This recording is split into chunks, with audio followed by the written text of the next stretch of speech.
Bom dia pessoal, tudo bom?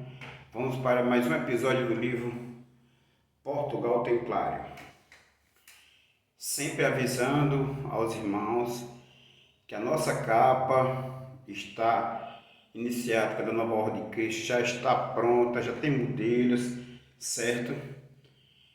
A partir de agora, para entrar na Nova Ordem de Cristo, a partir do segundo grau, que é o grau Soldado da Cruz, você já vai ter que adquirir a capa, certo? Para os irmãos que são escudeiros, tem que adquirir a capa. E aos irmãos que estão entrando no grau templários, tem que adquirir a capa para começar a fazer os estudos. Por que não os irmãos do grau Soldados da Cruz? Porque os irmãos Soldados da Cruz é um grau de experimentação. A pessoa está como noviço, está como neófito, está passando por um estudo para ver se ele quer ficar na ordem, e nós estamos avaliando ele como membro da Nova Ordem de Cristo, certo? Então não é preciso comprar a capa nesse grau. Bom, na página 45, no outro vídeo, nós estudamos o parentesco entre os 9 cavaleiros iniciais da Nova Ordem de Cristo e a família Borgonha da França, certo? Então, vamos à página 46 para darmos início à nossa pesquisa. Esses seriam os fundadores iniciais da milícia templária, únicos membros de pleno júri até 1128. Todos os demais cavaleiros que entraram na Terra Santa serviram sob o manto da milícia, ou fizeram como cônfrades ou associados, nenhum deles assumindo a obrigação de ficar templário de pleno júri para o resto da vida até o reconhecimento oficial da ordem. Quando ele se deu, tudo se alterou, e o ingresso nas fileiras dela, muito mais depois da doação da regra dos estatutos, rejeitava de antemão a aceitação e cumprimento das normas, sujeitava de antemão a aceitação do cumprimento das normas da ordem. Ainda assim, com ela dividida em duas categorias de irmãos, os regulares e os donatos, os sujeitos a regras e aos estatutos e só aos estatutos. Apesar de todas essas obrigações, em breve a milícia recebeu o abraço de número assombroso de filiados, inicialmente 300 cavaleiros e 3.000 peões. Certamente por a secularidade da religião se juntar à novidade da cavalaria, coisa tão a gosto da mentalidade medieval, particularmente da nobreza, cedo abraçando a regularidade da ordem. Para ser regular tinha que ser nobre, certo? Parece não os ter assustado a austeridade de 72 artigos da regra. Os 72 artigos da regra, concebida aos cavaleiros do Santo Sepulcro. Os irmãos hospitalários ou do Hospital de São João de Jerusalém e também os cavaleiros de Santa Maria dos Teutões ou dos Alemães, de maneira que a regra de Santo Agostinho, perfilhada por Cume, foi adotada por Hugo de Pai e seus 8 companheiros antes que lhes deu São Bernardo. O texto latino daquela regra, escrito pelos cumienses John Marshall, só seria descoberto depois da morte de Henrique VI. O original está na Babilônia Orine, em Roma. Já em 1127, os 9 cavaleiros originais teriam procurado São Bernardo de Claraval, por acaso primo de Dom Henrique de Borgonha, como falamos anteriormente. Não era por acaso, fazia parte da família Borgonha, alavancagem tanto da Ordem Templária como de vários outros países e projetos, certo? Para que o apoiasse temporariamente e os norteasse espiritualmente, solicitando o seu apoio junto à Santa Sé, para que a sua ordem fosse reconhecida. O que aconteceu no ano seguinte em Troyes, e também para que lhe desse a indispensável regra de vida. Após a ordem ser reconhecida e oficializada logo em 1130, São Bernardo escrevia o elogio da milícia, ou de Laude Nover Militae, em língua de oito, o dialeto francês do norte, oposto à língua dos ossi, do dialeto francês do sul, cujo texto subparecido seria achado em Paris em 1609 por Albert Lemire Deon de Avres. Hugo de Pai, conde de Champagne, quem solicitou a regra da nova milícia a São Bernardo, e a proximidade entre os dois teria sido tão grande que o santo, assim se dirigiu ao cavaleiro em uma terra teria sido tão grande. Nenhuma carta em 1129 a 1130, se não mesmo de 1124, ano em que Hugo de Pai estava na Terra Santa junto às cruzadas de Jerusalém.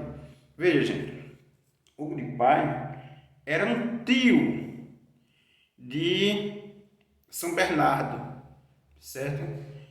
Então, veja só, viu? Se pela causa de Deus passaste de conde a soldado,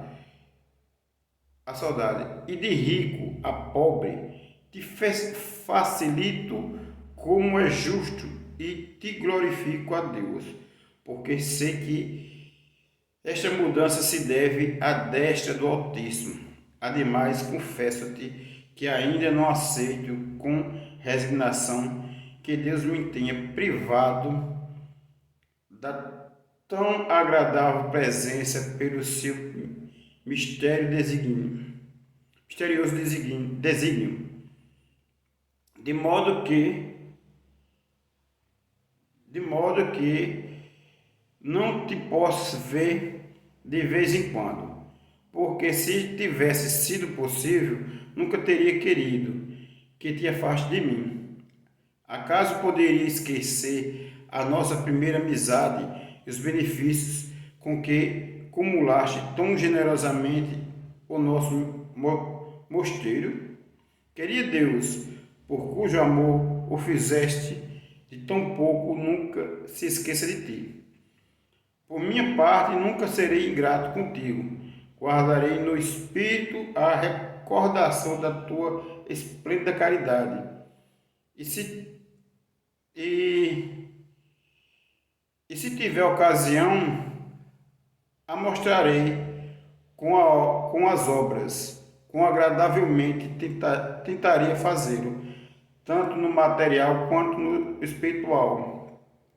Se tivéssemos podido ver juntos, porém, como não é assim, só me resta orar sempre pelo ausente, já que careço de sua presença. Bernardo de Claraval. São Bernardo refere-se à doação de terrenos a Cister, no vale de A Santa, o Hugo de Paz em 1115, período em que talvez ainda pensasse abandonar as armas, abraçar a religião e desaparecer na reclusão de Sydney. Ressaltar, gente, que nós da família Borgonha criamos também a Ordem de Cister junto com Bernardo Claraval, certo? Então, aquelas igrejas que estamos estudando no livro A Ilha Secreta dos Templários, certo? Foram criadas por Bernardo Claraval, a Ordem de Cister, né? Regularizada, certo? Junto com a Igreja Católica, mas que pertencia, né, à gestão à família Borgonha da França. Então, e aos Saint-Clair, certo? Que construíram a Capela do Roslin, certo? Inclusive, Hugo de Paz era casado com Clara Saint-Clair, certo? Então, vale sempre ressaltar esses parentescos, certo? Então, a família Saint-Clair, de William Saint-Clair, construiu a igreja do Roslin. Então, o que nós estamos querendo mostrar com isso é que a descendência de Cristo, em um período de 600 ou 1700 anos, vem administrando várias partes do Brasil, várias partes do exterior, e trazendo uma alavancagem tanto financeira, como econômica, como social, como tecnológica, certo? Então, a Ordem dos Pobres Cavaleiros de Cristo e do Templo de Salomão, assim se chamava por extenso, adotaria por divisa a frase de Salomão, aliás, do Salmo 114, segundo a lista pautésica da tradução portuguesa da Bíblia Sagrada, na Vulgata Latina pelo padre Antônio Pereira de Figueiredo, depois das Escrituras Sagradas, R. das Janelas Verdes, 32, Lisboa, 1911. Não a nós, Senhor, não a nós, mas o teu nome dá a glória. Em latim, non nobis, nomini tu gloriam. O sentido cabalístico deste salmo é o seguinte: glória a Deus único, humildade cristã, proteção dos fracos, das crianças e dos velhos. A morte terrena não é mais do que uma partida, o pecado voluntário, sim, este que é a morte verdadeira. A partir de 1153, o mestre-geral da ordem, chamado Sorde-Mestre, nos escritos referentes ao templo, mas depois na literatura a partir do século XVI, acrescentou grão-mestre para diferenciar dos mestres provinciais. Tomou o título de mestre pela graça de Deus. Haviam dois grandes chefes, a que se juntaria um terceiro, o grão-mestre, o senescal, lugar-tenente, e o marechal de campo, o tenente, que exercia a função de supremo comando militar. Os capítulos das casas do templo consistiam em uma espécie de assembleia superior, destinada a tomar decisões importantes. Julgava e absolvia ou punia infrações, respeitando a vida da milícia e a regularidade dos seus membros, e igualmente decidia da aceitação de novos afiliados ou da elevação hierárquica dos que já o eram. Desde 1163, na página 48 aqui do livro Portugal Templário, os monges cavaleiros, para serem aceitos na ordem, deviam prestar antes de ir ao Papa juramento eterno de obediência ao mestre, Primeiro se jurava obediência ao mestre, certo? Essa mesma obediência hoje nós colocamos na regularidade, certo? Na constituição da nova ordem de Cristo. Essa mesma regulamentação está nos estatutos dos acampamentos que estarei enviando a todos os veneráveis mestres, tanto no Brasil quanto no exterior, em breve, certo? O capítulo para receber um novo cavaleiro ou para elevar. Ponto. Ou então junto ao altar-mor do templo, como aconteceu na charola do convento de Tomar, quando havia igreja, mas não mosteiro, ou ainda preferencialmente em uma cripta, sob essa tomada assim hipódio, e se oficializava como dos mistérios iniciados da antiga tradição. Essa cripta, minha gente, subterrânea, representava um túmulo, aquele mesmo túmulo que foi usado pelo grão-mestre Jesus para ser feito nele a iniciação como grão-mestre dos ritos crísticos, certo? Esse mesmo túmulo de pedra ou caverna era usado na época pelos faraós do Egito, certo? Esse mesmo túmulo hoje, que é chamado a sala de reflexão na maçonaria, certo? Esse mesmo túmulo é uma tenda onde o neófito da nova ordem de Cristo, que caminhou pelo caminho de Santiago de Compostela, fica 1 hora analisando o que aprendeu durante a sua caminhada de 6 meses para entrar na nova ordem de Cristo, certo? Esse neófito, né? E se oficializava como o mistério iniciático da antiga tradição, tomando a área canônica, a vez sacramental do seu arquétipo, que é a tampa do Santo Sepulcro, tanto de Salomão quanto de Jesus, sendo o sagrado juramento pronunciado sobre ela. A casa master da ordem do tempo estabelecida, Domini Maximum Domus, era em Jerusalém. A casa master da ordem do tempo estabelecida, Domini Maximum Domus, era em Jerusalém, certo? Por quê? Porque lá era o local sagrado. Todos nós, templários, grão-mestres, tínhamos como ordem, como meta, montar uma nova Jerusalém, quer dizer, eram aquelas mesmas cidades como núcleos espirituais em outros locais, como hoje nós temos a sala quântica da nova ordem de Cristo, certo? Os quais ficavam, e também como John Marks, quando recebeu de mim a carta de hereditariedade, como filho meu e eu sendo o Jackson Muley, lançou a maçonaria de Eredon na França, certo? E se dirigiu a Jerusalém,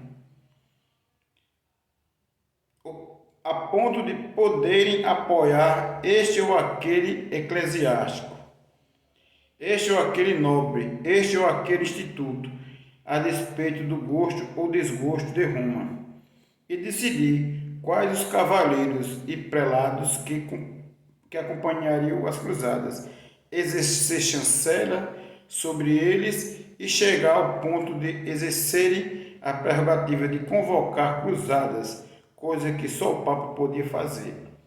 No tocante aos poderes políticos de imperadores, reis e duques, eram completamente indiferentes deles, ficavam fora da sua jurisdição, mesmo que, acaso aliados em conformidade às necessidades diplomáticas que as circunstâncias político-militar do momento requeriam.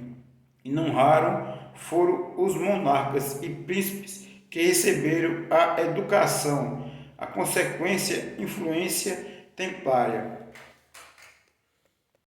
Chegaram mesmo a cunhar moedas e pô-la em circulação, fato extraordinário, atendendo a que só as casas reais dominantes.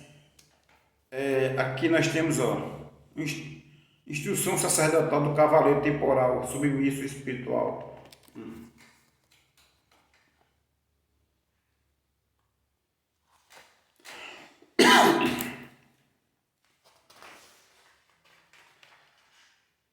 Então, a parte de cunhar moeda, né, só os reis, né, e dominantes dos países onde estavam tinham esse direito. Nós éramos uma potência não só militar, mas financeira globalmente estabelecida na Terra naquela época, certo?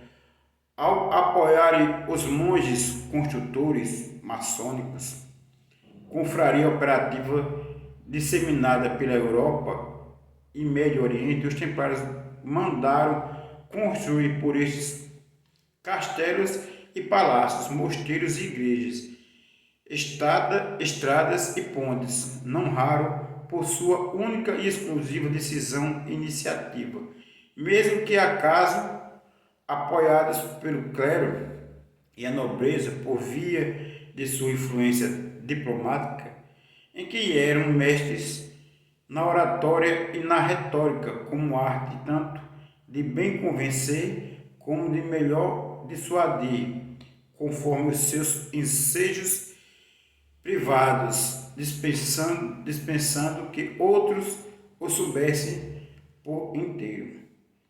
Os templeiros ou templeiros, como era o uso chamá-los em Portugal, segundo Frei Joaquim de Santa Rosa de Verberto, no seu Elucidário, com a sua estrutura hierárquica perfeitamente organizada, repartiram-se em províncias, sobre o que diz Bernardo Mirelli in Ops. A estrutura verticais e horizontais. Bom, gente, eu vou parar por aqui e vamos ficar na página 50, na parte da administração da Ordem Templária, porque aqui vou falar no que se assemelha à nova Ordem de Cristo e o que não convém mais à nova Ordem de Cristo, certo? Para que vocês possam entender melhor e as estruturas que foi montada por mim, certo? Para a gestão da nova Ordem de Cristo no próximo milênio, que a nova Ordem de Cristo será uma instituição milenar. Então, que a paz do grande arquiteto do universo esteja com vocês, assim como está comigo. Muita paz a todos e muita luz. É uma honra maravilhosa estar com todos vocês.